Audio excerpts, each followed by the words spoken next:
आज इस कहानी में आप सभी लोग सुनने जा रहे हैं एक बूढ़ी औरत के 100 रुपए।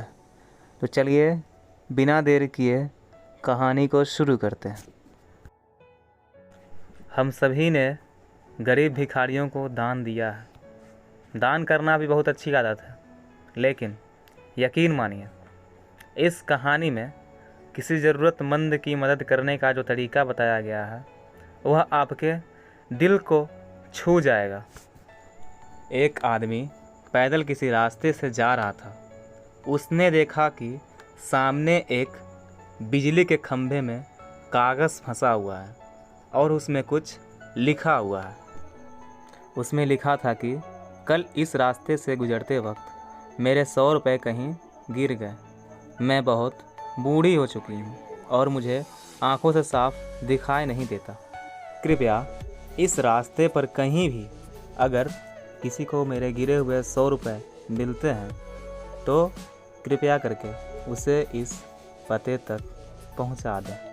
नीचे दिए गए पते को पढ़ने के बाद उस व्यक्ति का मन वहां जाने को करने लगा। उस व्यक्ति ने पते को याद किया और वहां की तरफ को निकल पड़ा। जाने के बाद जब उसने आवाज़ लगाई तो उसने देखा कि गली के आखिरी हिस्से में एक झोपड़ी है और वहाँ से एक बूढ़ी औरत लाठी के सहारे बाहर निकल रही है। वह आदमी जानता था कि बूढ़ी औरत वहाँ अकेली रहती है। बूढ़ी औरत के आने पर आदमी ने उसे बताया कि माँ जी, मुझे आपके गिरे हुए 100 रुपये का नोट मिला था। यह रहे आपके 100 रुपये। बूढ़ी औरत उस व्यक्ति की बात सुनकर रोने लगी और बोली, बेटा, कल से अब तक लगभग 20 से 25 लोगों ने मुझे 100 रुपये दे चुके हैं। बेटा, मुझे ठीक से दिखाई नहीं देता। मुझे पढ़ना लिखना भी नहीं आता। पता नहीं किसने मेरी हालात देखकर मेरी मदद करने के लिए ऐसा किया है।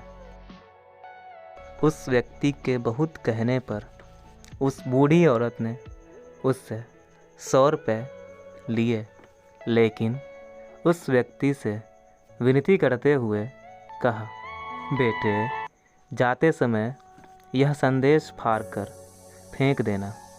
न जाने किसने मुझ पर दया करके ऐसा किया है। उस आदमी ने अपना सिर हिलाया और चला गया।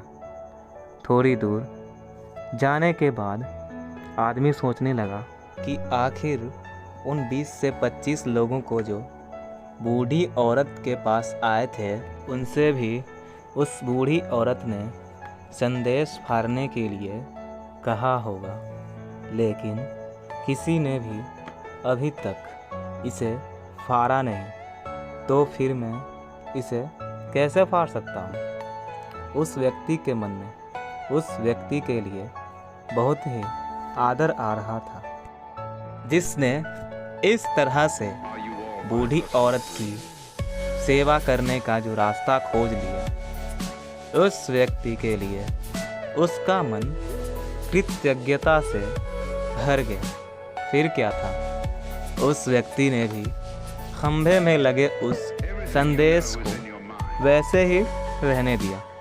दोस्तों, यह कहानी हमें सिखाती है कि हमारे मन में केवल कर्म करने की इच्छा होनी चाहिए। मदद करने के कई तरीके हैं। अगर हमारे अंदर किसी की मदद करने की इच्छा है तो हम किसी न किसी रूप में ज़रूरतमंदों की सेवा कर सकते हैं।